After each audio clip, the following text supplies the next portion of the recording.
Mukhang mahihirapan na nito si Senator Risa Hontiveros na siraan pa ang Kingdom of Jesus Christ ni Pastor Apollo Quiboloy, lalo nga't itinalaga na si dating Pangulong Duterte bilang bagong administrator ng Kingdom of Jesus Christ Properties. Kaya't Duterte na naman ang kanilang makakalaban sa kakapaniran ni Hontiveros sa mga Duterte at kay Quiboloy. Lumabas ngayon ang mga balita at umalingasaw na tilang tinawag na kirida itong si Hontiveros. Ayon nga yan sa mga nagrally noon sa Liwasang Bonifacio. At nang pumutok ang balitang yan, heto pa ang post ni Ms. Sugando Sasot. Papaano ka magiging oposisyon ang kapatid mo kabit ng kabarkada nang dapat oposisyon ka? Parang awkward na nagpapakain ng KIPIA kapatid mo sa barkada. Tapos ikaw mag-oppose, di ba? Nakikinabang ang barkada sa iyo post mo. At ang KIPAY ng kapatid mo nakikinabang rin. So mahirap yun. Plot po ito ng political drama na sinusulat ko. Sabay napatanong pa ang Manila Bulletin writer na si Ms. Cruzette Laureta Chu. Yung akala mong anti-Marcos si Risa Hontiveros, anti-Quiboloy pala. Heto pa ang sabi ng isang DDS na si Tio Moreno.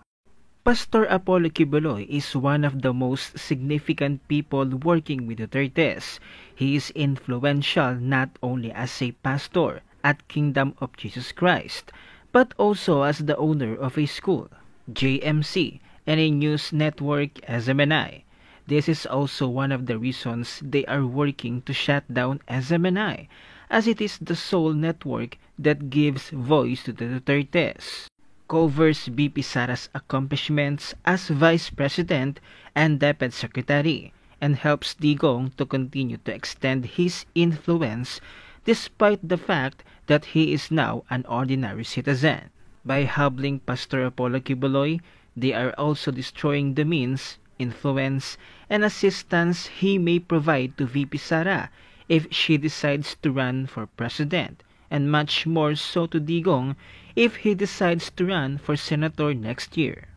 Take note that Quiboloy has helped a number of government officials, as MNI was highly effective in supporting BBM to win the 2022 presidential elections, knowing that no one cares about him except bloggers or vloggers and the SMNI. Having two Dutertes in both the executive and legislative branches is a nightmare for any other politician seeking a higher position.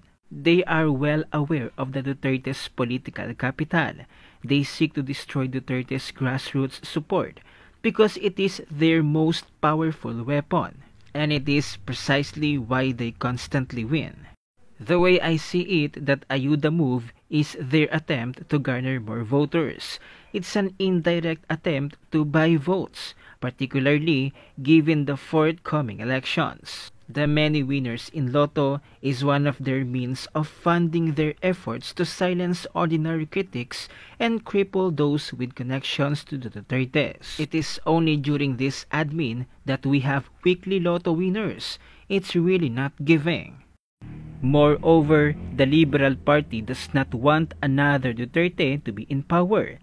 They understood it was very easy to disparage the Marcoses, especially since they had a bad image in the past, and supporters were turning their backs owing to the present administration's gross incompetence.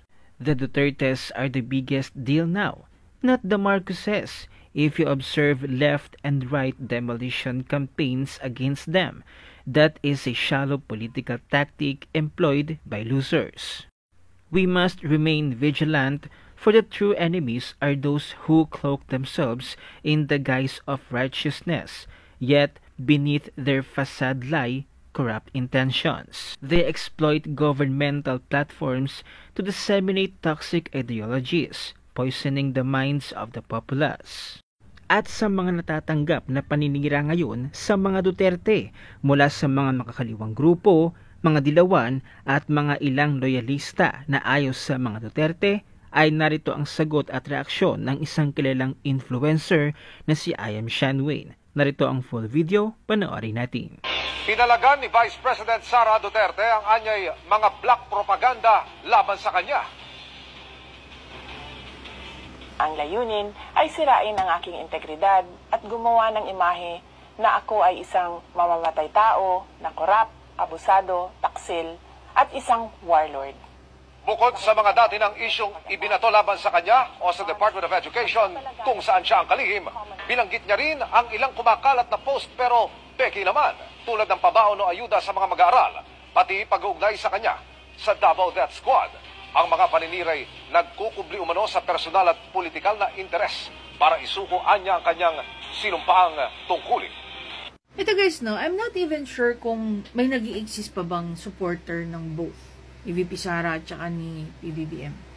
Obviously, naghahati na ang dagat. At dito makikita mo yung bangayan ng mga loyalista at saka ng mga DDS. Other than that, makikita mo rin dyan yung grabing propagandang ginagawa kay VP Sara. Kung iisipin nga natin, kung i-compare ko, buti walang gumaganyan kay PBBM, gaya nung ginagawa kay VP Sara. Yung the more na inaatake si VP Sara, the way I see it, the more na netitreten sila, sa hindi ko alam kung bakit, kung ano. Diba? Aminin man natin sa hindi, may mga bagay na nangyayari ngayon sa administrasyon ni PBBM na hindi na natin nagugustuhan. Natatawa lang din ako sa paulit-ulit na tinatanong, bakit daw si VP Sara hindi nagbibigay ng komento tungkol sa ginagawa ng China? Karamihan pa sa mga nagtatanong na, yan yung pa yung mga pinakamatatalinong alam ko. So, dapat ba magbigay ng komento si VP Sara tungkol sa ginagawa ng China knowing that merong presidente na dapat siyang nagsasalita tungkol doon? Kaya hindi ko talaga makita yung point na bakit kailangan magbigay ng komento ni VP Sara tungkol sa ginagawa ng China. Hindi po kasi uso kay VP Sara yung manapaw ng tao. Most probably out of respect kay PBBM. Siyempre, hayaan niya si PBBM na magsalita. Siya dapat nagsasalita patungkol dyan. In the first place, siya naman talaga yung presidente, hindi naman si VP Sara. Another thing, ang hindi ko talaga maintindihan hanggang ngayon, na sa sobrang creative ng mga Pilipino, yung pagiging creative nila is yung on the negative, yung may paninira.